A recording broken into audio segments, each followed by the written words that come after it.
Welcome back, everyone, to the Angry Post.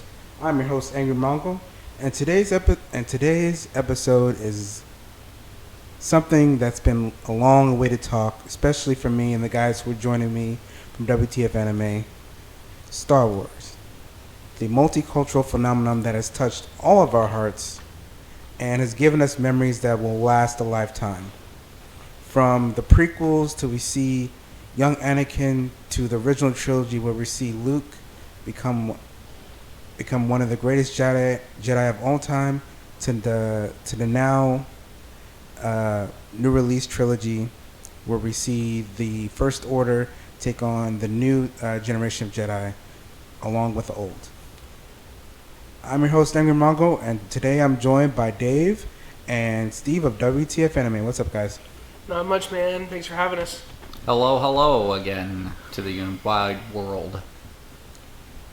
So from the last podcast, we spoke about Anakin, who'd be the best teacher for him, and we had a very in-depth talk about that.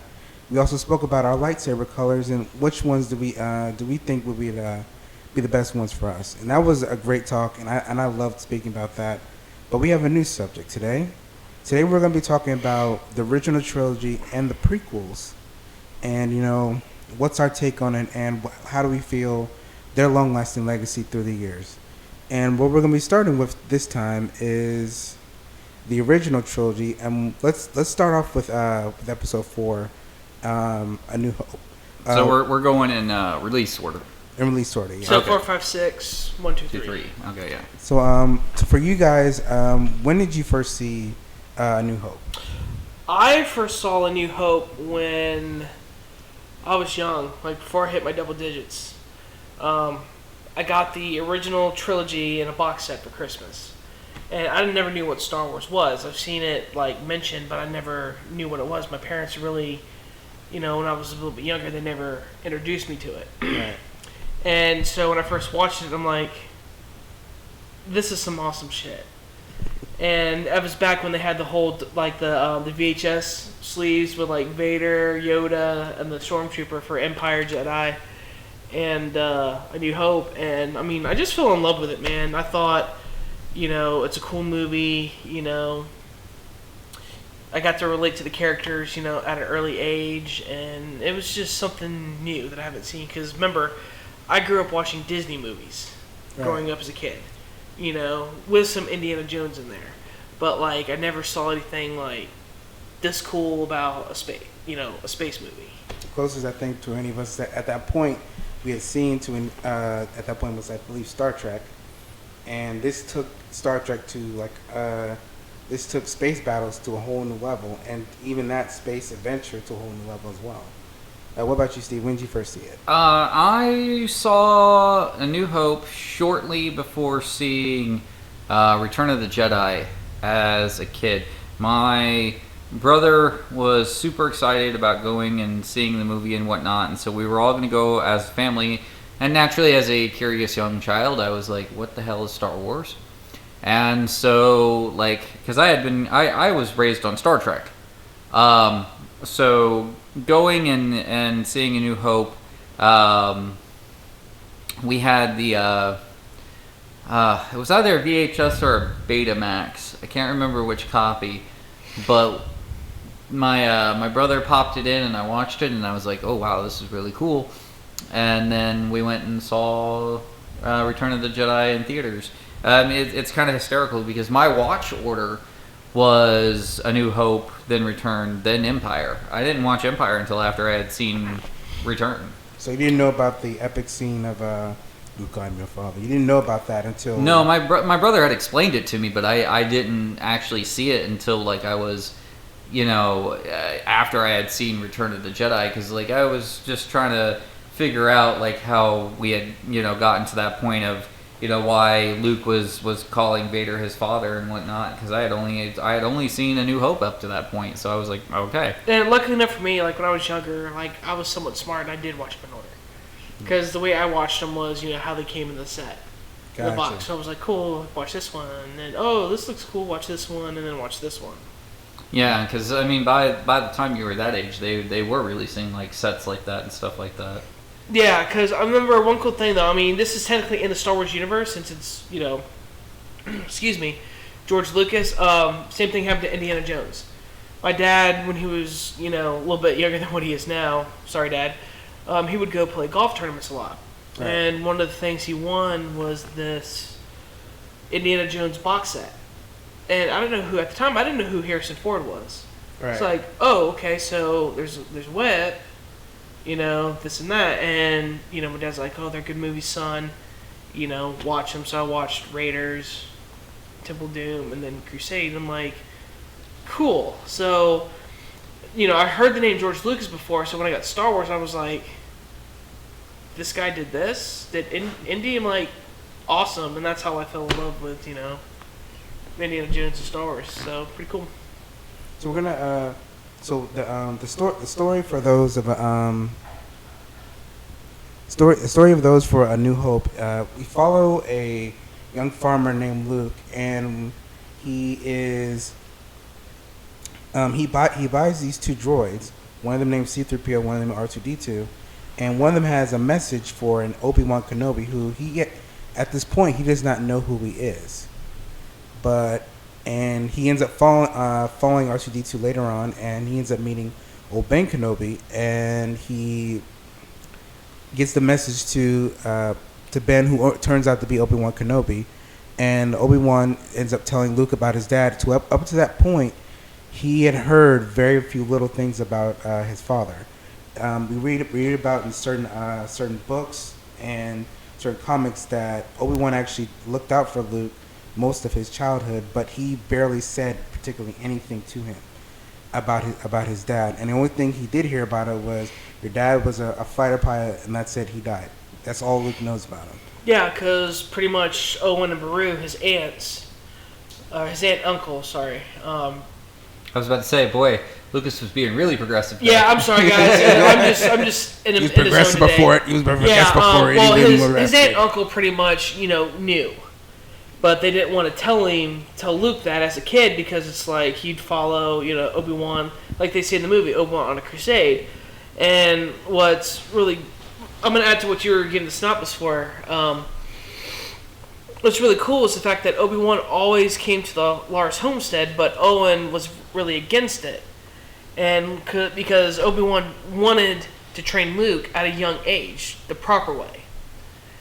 And which I think, in my opinion, is kind of fucked up, because it's like, to Owen, cool, he thinks he's crazy, but at the same time, it's like, you do know that Obi-Wan brought Luke to you guys, to safety. Like, I don't get it, but I'm thinking at that point Owen was, because as we learn, we'll talk about the prequels later, but we do realize that his aunt and uncle, they literally watched Anakin his mother pass away, and I'm pretty sure they didn't want any more pain and suffering in the family, which is why he wanted to keep him from that life. But the thing they should have realized, and I think his aunt did realize as well, is that it doesn't matter what you want him to be, he's his father's son.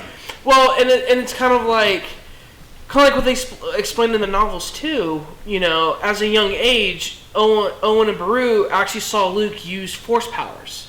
Yeah. And it's like, they already knew Kenobi was a Jedi. It's like, all right, cool. My nephew, yes, he's young, needs to be with this old man. I know it sounds creepy, but there's some good in that. Yeah. And it's just an ordeal. Like, honestly, I didn't care for Beru and Owen, and because it's kind of like them holding, your son or daughter back. One of the things that they did not show in Revenge of the Sith that I actually would have liked some insight on is the conversation that Obi-Wan had with his aunt and uncle, because all we see in the movie is that we see him handing over Luke to them, and we don't see any audio or conversations like, I'm going to come back for him later, or watch over him until this certain amount of time. So we don't know the context or conversation they had. It's probably in the book somewhere, but as far as we know, he just hands them over. So we don't know what he said to them when he was handing Luke over. So it's implied that Obi-Wan did tell Owen and Beru that, hey, I will I will be back when the time's right to train your nephew. A lot of it was Owen though saying no. I mean, because you look at that scene where he tells Uncle Ben about the Uncle Ben? Not Ben, sorry. It's been a long day, guys. I apologize. He tells Uncle Owen about the about the message and whatnot, and Owen's immediate reaction is no. And it wasn't even like a hesitant. Well, no. It wasn't really no. It was just like he brushed it off, like whatever. No, I know what it was. It was Luke, because I remember this. It was Luke saying that I think those droids are stolen, and it was like it doesn't really matter because they're ours now. Yeah. Or something along those lines. He was being very dismissive about it because they got the droids, but it wasn't until he actually spoke about the message. That's when Owen was like, "Oh, that's what." Because he brought up Obi-Wan, and he's like, Owen's like, yeah, he's dead. He goes, well, isn't that supposed to be like meaning old Ben Kenobi? And that's when Owen's like, I don't want you talking to that old hermit. And in my opinion, it's funny because you do know that Owen's weak-minded, and all Obi has to do is do a mind trick, and then you release your nephew pretty much to me. because a lot of fans even call out that Beru was the nice one to Luke. Yeah. Oh yeah. Because Owen knew that's Anakin's. Because I think that somehow Obi-Wan pretty much told after dropping off Luke at the end of Revenge of the Sith was like, Anakin is now Darth Vader, right? a Sith, and I think that kind of scared Owen a little bit, and that's why he was so mean. But it's like that's not needed because, you got to thank Obi-Wan for getting him to safety away from his father, right? And Beru was the one that was really sweet to Luke because she's like, "Cool, go have fun. Don't worry about your uncle. The chores, go have fun." Right. And that's why. Spoiler alert, that's why I love that scene in Rebels where you see, after Obi-Wan takes out Maul, you see him on the back, the dewback looking over at the Lars thing, and you hear, Luke, and see Luke in the distance run, to the main homestead, and you just see Obi-Wan just sit there like, when the time comes, I'll be here for you. It's like I'm only waiting at this point. Yeah, and what's even messed up though is I think it was either in the novel or just a fan thing where they're saying that like Owen pretty much ruined old Ben's reputation. Yeah, pretty much. I mean, I could see him doing that. Definitely. and what the bitterness is real there. Like you can definitely get the sense of it. I mean, Owen got it in the long run. Remember, charred Uncle Owen. But the thing is, though, is what people don't realize is that you're fucking with a Jedi Knight. Like you don't do that. Yes, he may look old, but all he has to do is take out that blue blade and be like, what? If you think about it. And to also add this in as well, I'm not saying they needed to die, but it was probably better that they did because they were an attachment that Luke had, and this was something that the Jedi were very, very much against, which is kind of why Anakin went down the road, because Luke literally said to Obi-Wan, like, I have nothing keeping me here. And which I want to be a Jedi, yeah. Exactly. And like before, he was like, I can't leave. I have my Uncle Owen. I can't just up and leave him. And I didn't mean to interrupt real quick, but I do like the fact how he goes, he goes, I got stuff to do here. And he's like, that's your uncle talking. You must do what's right. And I still love, because people are like, well, how did Uncle Owen die? In Beru.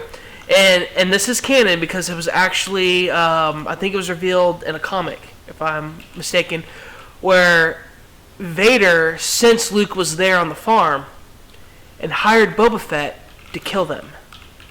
Oh. And people are like, oh, it's the troopers. It's like, okay, so a stormtrooper could literally fry a human being. And I'm kind of glad they went the direction they did with New Hope because if you think about it, Luke wanted to go to the Imperial Academy. Because remember, he's seen the space battles in the air. And it's kind of like, he's like, well, the rebels and, the Empire, but his uncle was the one that actually saved him from becoming the bad guy, if you think about it. Because I'm pretty sure at that academy, they would have actually found out about Dark would have sensed him a little bit. Vader would have sensed him like, oh shit, this is my son. Well, and not then, that part. Like the part of like he would have sensed like he's force sensitive. I don't think he would have known it was his son. Oh no, he knew. Vader knew. After the events of Revenge of the Sith, he knew he had a son and daughter. He knew. He just kept it so deep that the Empire couldn't sense it. Again, if he was an actual Imperial, all Vader would have to do was like leave us, and then I think it would have changed the entire OT because Vader's like, I am really your father. You have Jedi in you. Why don't you train with me? Right. And then Luke would have been a Sith. Because at that point in A New Hope, he wanted to know about his father. He wanted to know his father. So whether he would have, what didn't pretty much matter at that point, he wanted to know who his father was. And to touch on Vader, when you first saw him in the film in A New Hope, when he just came out of... Yeah, he came through he was boarding the Tantive 5. What was your initial reaction seeing him the very first time? When I first saw Vader, I was like, well, I mean, I was a kid, so I didn't really learn how to curse, but I was like, oh damn. Like, he's kind of cool. You know what I'm saying? Because, like, you know, this big old tall, you know, black dude. And, like, when I was a kid, for seeing Vader, I'm like, well, what's hanging on his belt? I'm like, because that's, you know, I'm like, okay. And then later on, you're like, oh, that's a lightsaber. Right. You know? He was very overwhelming as a kid. And he was kind of scary, you know, because it's like... It's a very intimidating character in the first place. So... You know, to see it as a child, you're like, damn. Because at that point, you knew he was the big bad because the stormtroopers, when they parted ways, just to have him walk through, you knew, like, okay, this is the boss. Like, this is the head guy. Like, the Emperor hadn't even been introduced yet. We heard about him, like, throughout that movie, but we hadn't even seen him. But up to that point, Vader was the big bad. Like, he was the boss guy. And... To also transition into another bit, when let's arrive to Mos Eisley Spaceport. Okay. And we're getting introduced to Han. But before we get to Han, please tell me you guys did laugh at the mind trick the first time you saw it. Oh yeah. Oh, I thought it was brilliant because it's kind of like that scene alone when they first pull up with 3PO and R2 and Obi-Wan. It was kind of like Luke was like, you could tell Luke was like, oh shit, like, I'm in trouble. And then when Luke's like, you don't need to see his identification. You don't need to see his identification. These aren't the droids you're looking for. These are, you know, and you're just like, what? You know, and then like you learn like, okay, this is a special power. So Excuse me. Can we go backwards for a second because there is a scene I want to discuss. And I don't know if you've seen it, but I know you've seen it. Yeah. And so let's talk about Luke's general, like, character evolution in the film. Well, can I let me add something here real quick. Okay. What people don't realize is in A New Hope, while Luke was growing up, he was bullied. Oh yeah. He was severely bullied. And the only person who was his best friend was Biggs Darklighter. Because he's the one, yes, he was a little bit older, but he stood up for Luke. Because, you know, I think, before we go back to your subject, I think that Biggs knew Luke was special. I wouldn't say Biggs was force sensitive, but I think he knew something was special about him. And because the things that he had seen him do at that young age, like, this is something like... Well, yeah, and I heard it's even, like, from fans and all that stuff that Luke actually did use, when he got angry, he did move stuff with the Force. Right. And I think Biggs took the opportunity, he's like, well, he has no friends, like, you know, let me be his friend. Right. And especially when Biggs went up to the Imperial Academy, Luke was devastated, because his best friend was gone. Right. You know, until they reunited. So... I just wanted to like bring up I don't know if you've ever seen this scene or not, but I think that this is important to speak about Luke's development as a character. Okay. So let's take a second. Let's watch this scene And then we'll play out. be right back. Yeah, and we'll watch it play back, and then we'll talk about it. And this is out of all the deleted scenes. All right, I'm going to say this now. Out of all the deleted scenes in A New Hope, I think this is the one that should have stayed in. There's 2 or 3. There's 2 or 3, but I think there's 2 that should have been in this movie. All right, so let's go ahead and let that play real quick. Okay, so now that everybody has seen that scene, I think that this is something important before we go too much further into A New Hope and before we continue even further into the original trilogy to talk about real quick. Right. So, like, the whole reason why Luke wanted to get off the rock and wanted to go into the Imperial Academy was to follow Biggs. Right. Yes.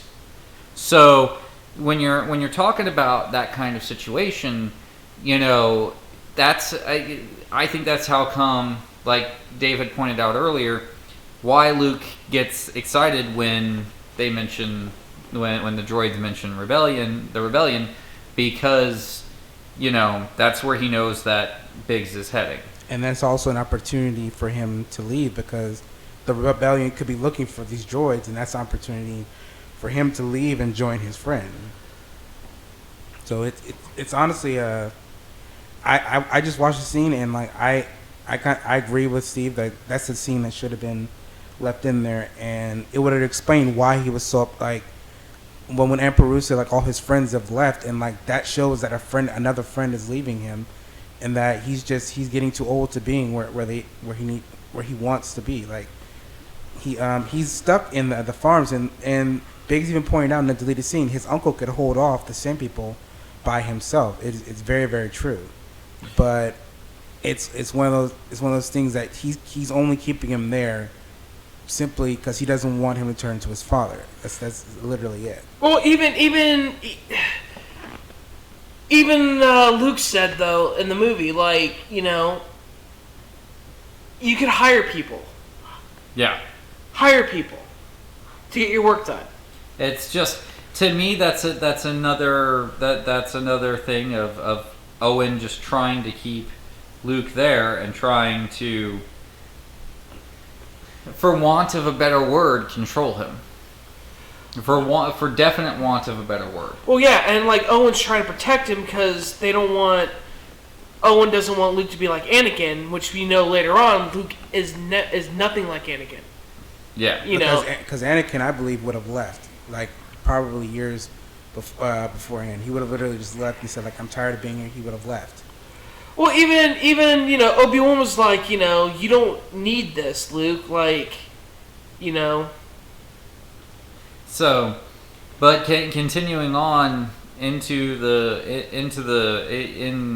New Hope, you know, we're there. We're on the Millennium Falcon, the first go around with, you know, Han and Dr. Jones doll. And here's one thing that I'm going to steer us all away from. Mm-hmm. We do not need to have the conversation of who shot first. Oh, I know. Let's talk about that. No, I'm kidding. We're not. I was about to say, we don't really need to have that conversation. Because like everybody should know what our answers are. But just for I'm commentary sake, gonna cut it up, Steve, real quick. Are we looking at the original cut, or are we talking about the special edition? No, we're talking about the original cuts. Okay, yes. The original cuts are the true cuts. Which, by the way, guys, I always give people shit just because I'm an asshole and I just say Greedo shot first. And, dude, the actual hardcore fanboys get so pissed off, and it's just glorious. Well, because I'm victorious. Well, the timestamp this point in the podcast, put it down in the comments below. Who do you believe shot first? And let us know, and we'll give the answers back with the next podcast.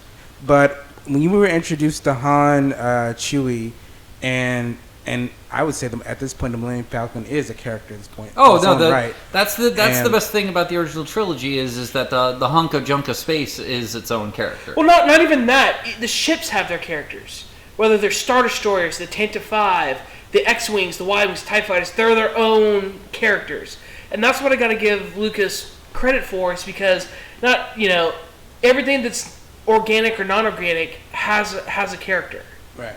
Whether it's a shield generator or it's just a piece of like, this, that, and that, this, that, and the other. It's, That's one thing that I like about the visuals and the look of the original trilogy over the prequels. Right. And that's because everything is organic looking. It's that used, like it's been around space look. And then you go up to the Star Destroyers, and they look like how you'd expect a military ship to be maintained. They're clean, they're well cut. You can tell that, they have people looking out after these things. So you take a look at the Millennium Falcon, and yeah, it's a hunk of junk, space freighter. It's beat up, it's not good looking, it's got its issues, it coughs and wheezes as it drives around the galaxy. Then you go look at the Star Destroyers, they are clean, neat, pristine little battleships. And that's where, like, when you first see it, you don't if you were to see this ship in space, you would not think that this ship is any type of threat to you. And it makes a good ship.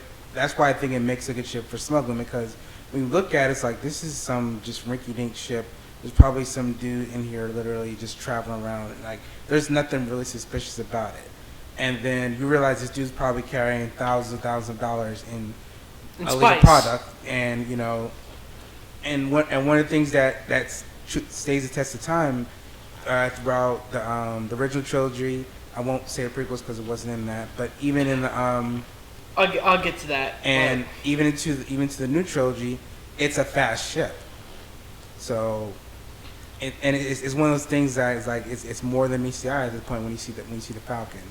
But what was your original reaction to seeing Han and Chewie? I mean, my original, and you have to remember, I really had no connection to the characters or anything like that. My initial reaction was I literally thought Han was a bad guy. I didn't put two and two together when I was younger until after watching the movie all the way through that he was supposed to be a good guy. Like, my initial reaction was that Han was a bad guy. And then, and to, kind of use Leia's terms, I mean, you had the walking carpet. I didn't know what to make out of Chewie. And realized I was, 5, 6 maybe.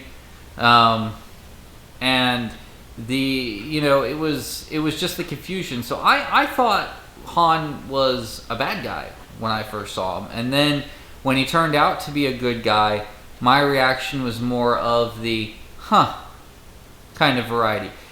I've never felt impassioned about the Han character. I've never really enjoyed the Han character. Right. So, to me, he's always just been kind of a meh. And I didn't really blame Harrison Ford when Harrison Ford was like, I just want to kill him off. I was like, okay, represent. And he was supposed to be killed off in Empire. Yeah, he was supposed to die in Empire anyway. So, to me, okay, whatever. But I really didn't, I thought he was a bad guy. And then when I found out he was genuinely a good guy, I had that yeah moment, as a kid when he came to rescue them. But that was really about it. I was like, oh, he's one of the bad guys. So. What about you, Dave? Well, I have to agree with Steve. Because when I first saw I was young. And yes, I knew who Harrison Ford was since Indiana Jones. Mm-hmm. My father showed me Indiana Jones. And the Han character, I really didn't care. Gotcha. Honestly. Because I was more involved in Luke at that point. And, again, I agree with Steve. Thought he was the bad guy, and it was like, alright, cool, whatever. Chewie was cool because, I've seen, at the time, horror movies, like werewolf movies, stuff like that. I was like, okay, cool, I like this, I get it, And when I first found out that he was a Wookiee, I was like, what? As a kid, because I'm like, that's a funny word. But Chewie was cool. But Han, I thought he was a villain. But as I watched the movie, I was like, well, he's just an asshole because he's thinking about himself. You know, and like the scene that got me was when Luke calls him out. He says, "Oh, you're just worried about yourself. That's what you're best at. When he declined to fly with him." And I'm just like, "All right, cool, good for you, man," because I was already invested in Luke. And like Steve said, when he saved Luke during the Death Star battle, I was like, "Okay, awesome." He has to change of heart. He's with the rebellion, perfect. And what I was about to say with Chewie is, he looked weird in the first movie, but I like how they actually gave him more definition as he appeared in the rest of the original trilogy and then the sequels. He was more defined, and he looked more like what Lucas wanted, was more of like a dog, type thing. Especially in Empire. Actually, no, I'll take that back. In Jedi, where they actually gave him like a part in his hair, and he was more, defined as like an alien creature. Yeah. And then to keep on that, let's steer into the scenes with the when they see the Death Star, and we'll talk about the Death Star in general, Darth Vader and Princess Leia. But let's get into the reason why they're pretty much staying on Death Star at this point is Princess Leia. So, what was your reaction for seeing Princess Leia for the first time? Well, again, I was young, so I wasn't really into girls in them, but I'm like, oh, they're princesses in space. Because, again, grew up with Disney movies.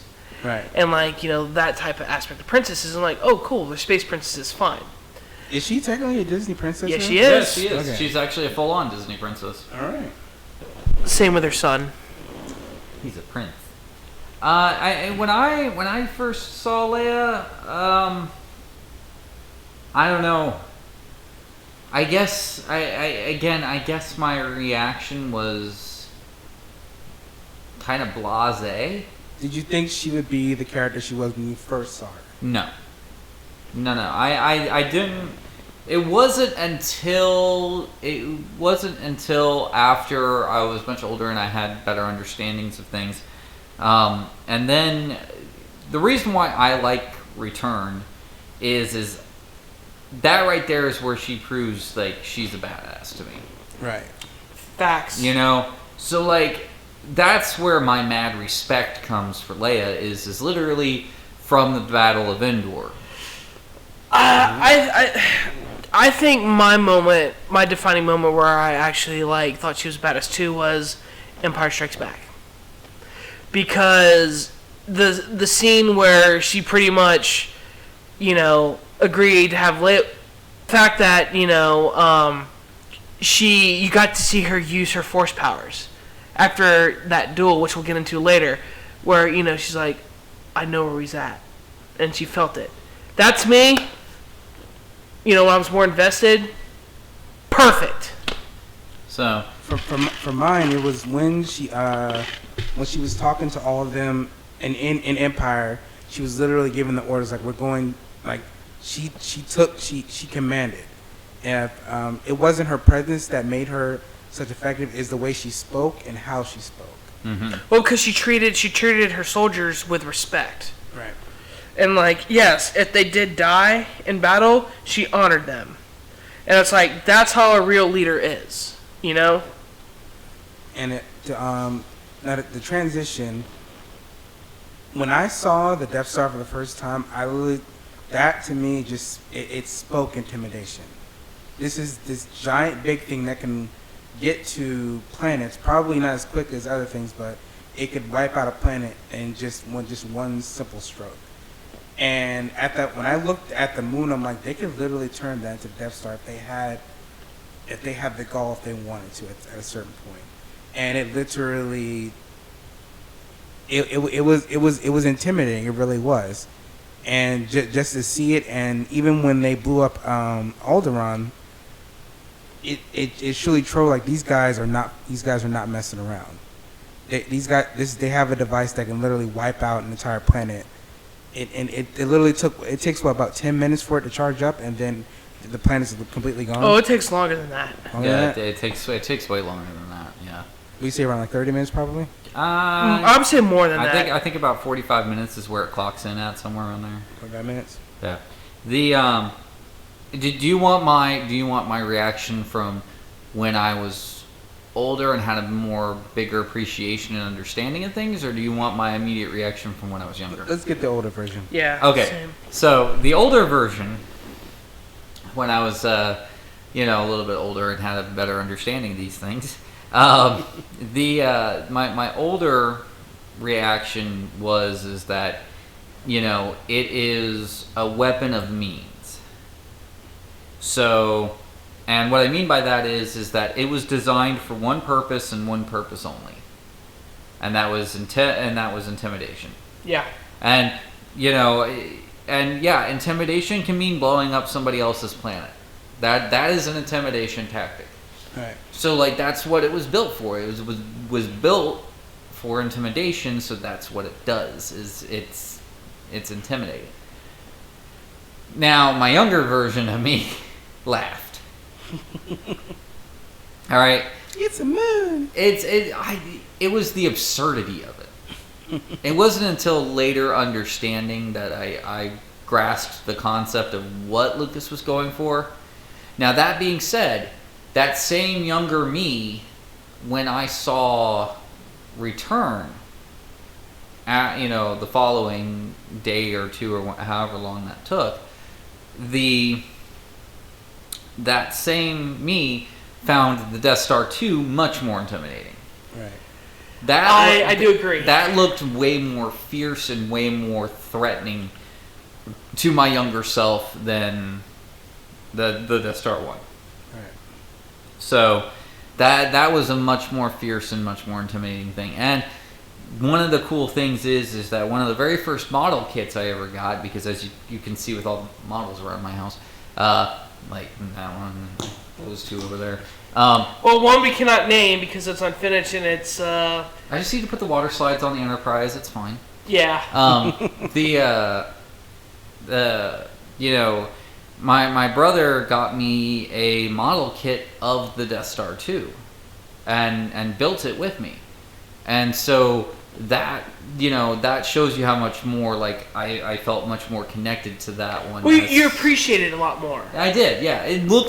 That looked more like a fearsome weapon, and I realized it's incomplete, but there's something about its incompleteness that made it more threatening. Well, I think too, because I agree with you. I think the Death Star 2 is much more scary because not only that, but remember the Death Star was so rounded and looked like a full moon. Well, this one looked kind of like a half moon, and if you look at it, it had jagged edges, and it looked like something that could eclipse the sun. And you know what I'm saying? Give it that more fearsome thing. Right. And just yes, it was getting built, but it just looked more, deadly. Right. Say, for example, in real life, we walk outside at night and you see that thing, in our, atmosphere, you just be like, shit, So while we're on the subject of these characters, I have to throw this out at you. What'd you think of Grand Moff Tarkin? Oh, I saw him as a character who is. You want my initial reaction or my? No, your initial reaction. I saw him as this old man who was simply. He was Vader's keeper at this point. Vader was a rabid animal who he simply was like, okay, stop, enough. The best way I can put it, Moff seemed like the villain of the movie. But Vader was his dude that's like, I want you to go get this done, now. Yeah. Because at a certain point, if they hadn't mentioned the Emperor at all in that movie, I would have assumed he was, the Emperor's assistant, or it might have been him in general. Mm-hmm. Because if he hadn't came in there and said the Emperor has dissolved the Senate, I would have said, because Vader, when you see that scene, Vader stands right behind him. Yeah. And you would think okay, Vader's a badass guy, but this guy is standing behind him, so this guy must be much more intimidating, much more scary. And it was, and honestly, it wasn't that case. He literally, you actually find out in the comic, Palpatine literally said, you can kill anybody on this planet. I don't care who it is, but that guy, you don't touch him. I need him. Yeah. You can kill any of these generals. You have free reign to slaughter as many stormtroopers as you need to get to complete my task. But that guy is the one that you need to keep around. And when I heard that, I'm like, okay, there's something about this guy that the Emperor wants, and the fact that he is Vader is technically subject to him. Like, he can give Vader orders. That means this dude is a badass in a way.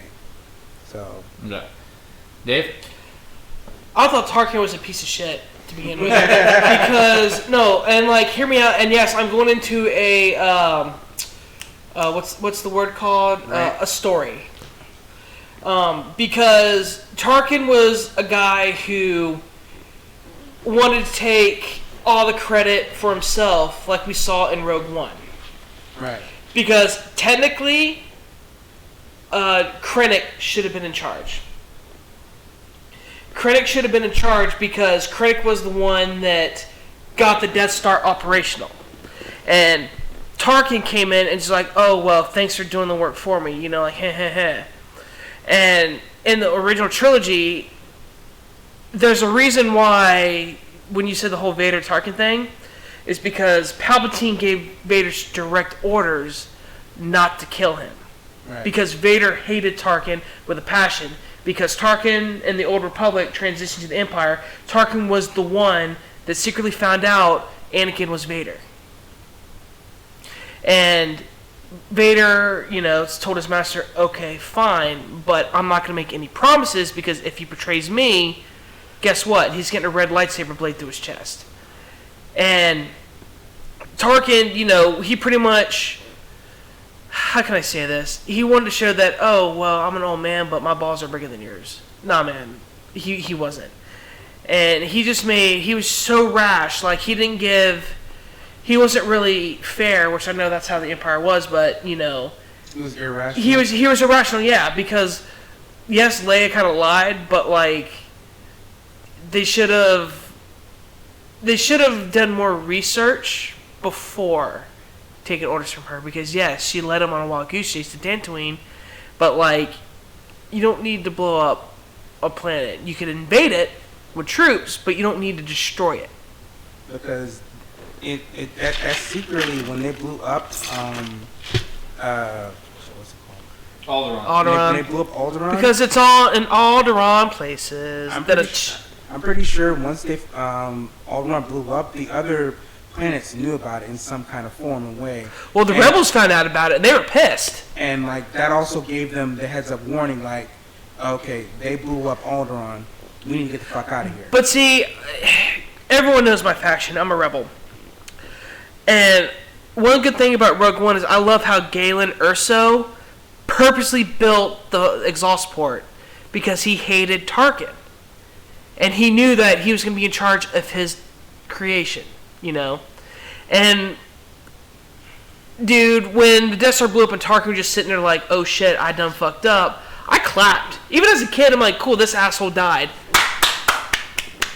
You know? And honestly, dude, Vader, instead of choking out Grand Moff Mahdi, I just would have went to Tarkin and like... It was Admiral Mahdi. Yeah, that's what I meant, Admiral.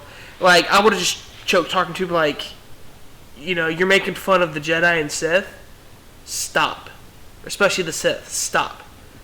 And Vader should have shown that, hey, listen, I'm your boss. My master is the creator of the Empire. You're nothing. In my opinion. I think also, though, it was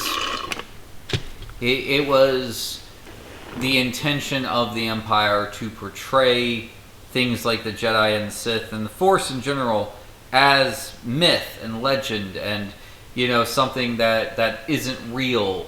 Like the Empire, you see us, you see these ships, you see our power. This is real. Things you've heard in the past, like the Sith and Jedi, that's the past. This is the here and now. They made it sound like, you know, yeah. I guess the only thing that I can attribute it to is what if you suddenly found out Zeus was real? Like, you know, something along those lines. You know, I'd be a little bit worried because I have not been a little, I've not been a very popular Zeus person. I kind of like Poseidon and Hades a bit more than Zeus. So if he's real, he's not happy with Well, me. the fact of the matter, though, is the fact that, like, since Vader was the most feared, Palpatine should have made Vader in charge of the Death Star for that time being. He should have oversaw it. He should have done tests, not only on a planet that was inhabited, he should have done tests just in general, in space, just to get the weapon, to fire the weapon.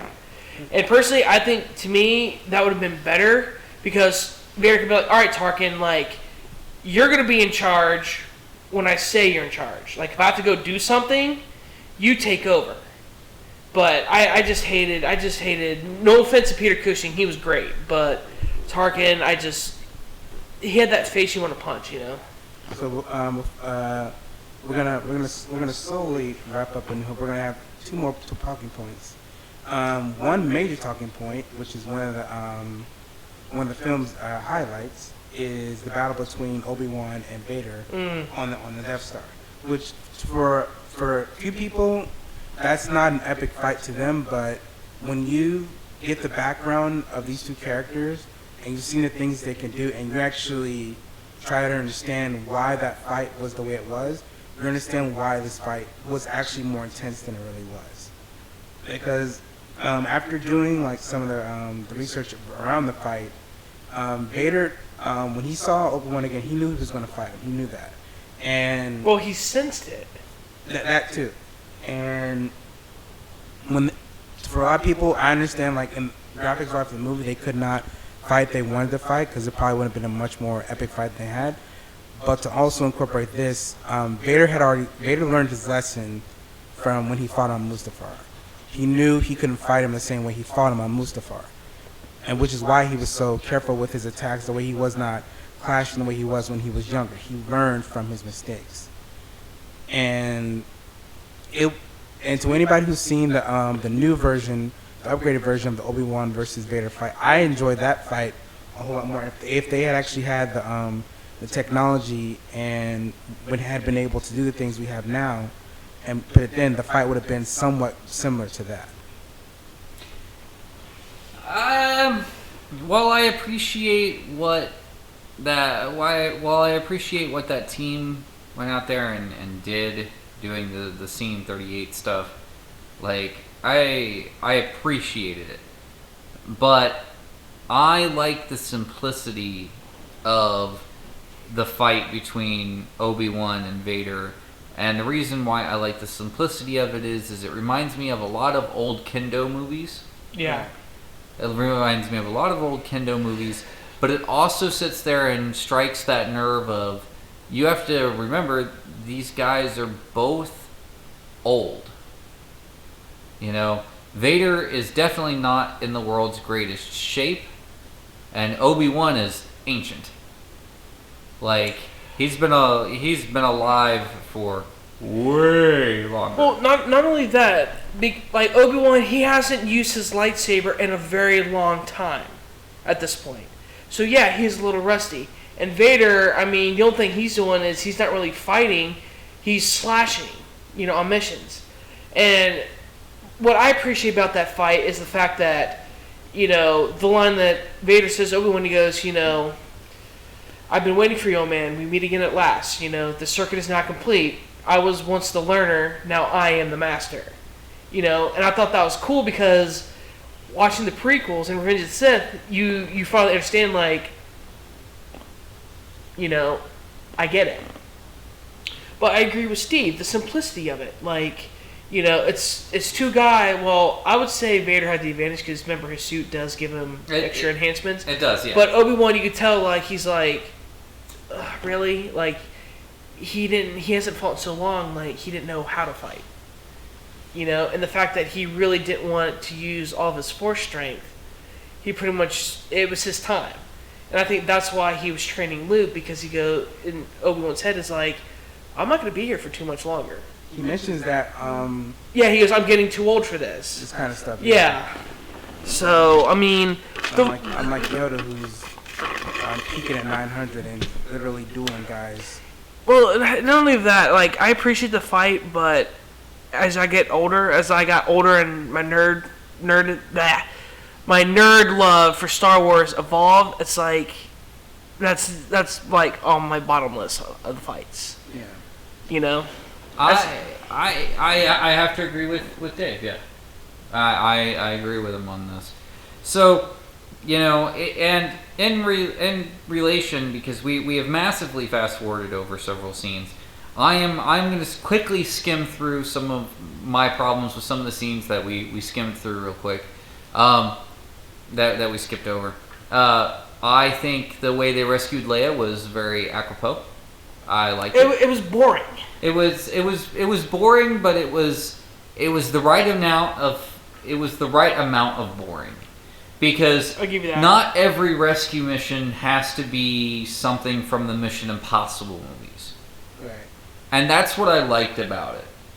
So, because growing up, my dad watched a lot of Westerns. He watched a lot of James Bond films and things like that. So growing up, I saw a lot of that stuff. And in every single old Western movie, the damsel in distress is a huge rescue every time.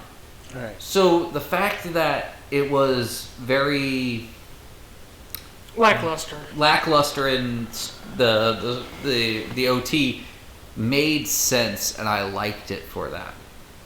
Fast forwarding a little bit more, we're talking about things on the wrap up of the Death Star with the fight and everything like that. Oh, the Battle of Yavin. Yeah. Jeez. The Battle of Yavin is, in my point of reference, a great cinematic draw piece. And all the little puzzle pieces make it that much better. There's one thing I always have had a problem with. What's that? I have always had a problem with the Millennium Falcon rescue part. Can I say something? Because yeah, I knew you were going because here's the thing, though. Okay, so now I'll throw something in after him. It's a possible. Let's flip this. Like, I'm getting out of my seat for this one. Yeah. So first off, okay, when Vader has Luke locked onto his target in his TIE fighter, that shot before Han came in should have blew him up. Because remember, if you're locked on, even in X-Wing, because my love for X-Wings, when you're flying like that and you lock on and you fire your lasers, boom. Okay? Now, Han, I don't know what he had shield-wise, because if Han was flying over the trench watching Luke while he fired, those turbo lasers would have fucked him up. They would have took out his shields and he'd be like, oh damn, bang, bye-bye. But watching it again is he wasn't over the trench. He was actually high up in altitude above it. Mm-hmm. Because remember, Chewie shot the gun. He's the one that saved him. Yeah. And what cracks me up is how the damn wingman of Vader's squad, I don't know what he did or if he just got like jumpy, but like if you're a TIE fighter and you're like, oh, look out, like you're not automatically gonna like just run into your boss and then bang, you're dead. Yeah. And what I've noticed too is the fact that even if the Falcon was in the trench, it would have been taking some serious hull damage. Yeah. So I have always had a problem with that rescue for those reasons. Well, it was good. It was nice in the film. I think really what it was is they wanted to give Han some kind of redeeming moment, because throughout the entirety of the film he's a jackass. Yeah. I think they wanted to give him something to redeem himself, but they could have thought of, in my opinion, of something, anything else. Well, let me throw this tangent to you so we can wrap up this episode and move on to Empire. Oh yes, can't wait. How about you said the rescue was boring, correct? And you did not like the Millennium Falcon rescue. No. How about I throw this scenario at you? Okay. Let's say during when they're rescuing Leia, that Obi-Wan gets killed as always, but at that point when Han actually is chasing after stormtroopers, he gets caught and he gets captured, and he tells Luke and Leia to leave, and they end up leaving with Chewie. And then at the end point of the movie, when you think, okay, he's gone, he's done, he comes in out of fucking nowhere and saves him. would that have been better for you? Ooh. Not really, because think about it. How would he have escaped custody? Well, here I'm getting to that because think about it. If you look at that scene, well, I'm gonna go with the special edition for this scene only. Yeah. Because where he was at was in a TIE fighter hangar. Yeah. We saw him. All they would have to do, if the stormtroopers missed, all they would have to do is call one of the pilots up there, hover the fighter, quick, bang. So he would have never have gotten caught. Plus, if he did get caught and Vader showed up, oh, he's dead anyway. Yeah. If you think about it, because all Vader would have to do is like, you're working with the rebels, and he would be, have some excuse. All Vader would have to do is either choke him, or choke him while igniting his lightsaber and kill him. So that scenario wouldn't have worked out, Right. if you think about it. So I genuinely, but like again, I've never had a real big love of the Han character. Right. I did later on. I've learned to appreciate the character, but I've never really loved the character. I've appreciated the character, never really loved. So, I hate conversations that always lead me to, well, out of the original heroes, who did you like? The only person I can always raise up every single time, and you know this, is Leia. I was about to say Porkins. Come on. Oh, totally Porkins. Can we just have a quiet moment of silence for Porkins, real? Because he ate that ass like ah. Just a nice quiet moment for Porkins. Okay, silence. Okay, so the silence is good. You did it before me. I was gonna do it. Okay. So- anyways, but like it's Leia every time because I can't stand Han, and I don't know. Well, to me, okay, real quick before we segue, to me, Han was very overrated, and like even to this day, like everyone likes Han. I'm like, seriously, like, what's so good about it? I'm like, make your valid points, and like, oh, it's Harrison Ford. That's it. It's Harrison Ford. Yeah, the I'm actor like, has nothing to do with the character. Yeah, I'm like, seriously, like, you don't know what the fuck you're talking about. Because I'm pretty sure if Harrison Ford was a Han, he would not be acting the way he like, did. for example, on the top of Harrison Ford, he hated the character Han Solo. He loves Indiana Jones more than Han Solo, because Harrison, sorry, Indy had more action, more to do than Han Solo. Like, I get when people are like, oh, who do you like out of the original trilogy? I'm like, Luke Skywalker. I'm like, well, make your valid argument. I'm like, first off, he came from Anakin, but when he was growing up, he pretty much had no childhood until Obi-Wan showed up and then trained him to be what he was destined to be. I'm like, he was arrogant at first, but he evolved and actually became an adult. He's a skilled pilot, still lives to this day. He's a hero of the rebellion, not only because he built the Death Star, because he could actually command and lead his fellow troops into battle. And he loves and cares for his friends, whether they're R2, 3PO, whoever. And I'm like, yeah, have fun, have a nice day. True. Let's go ahead and oh wow, we spent a lot of time on Hope. Yeah, please get to Empire because I cannot wait to talk about this. Let's get to Empire. All right, well let's take a quick 5-minute break. All right, and then we'll get to Empire. This is for the benefit of the smokers. So, and then we'll go ahead and get into Empire.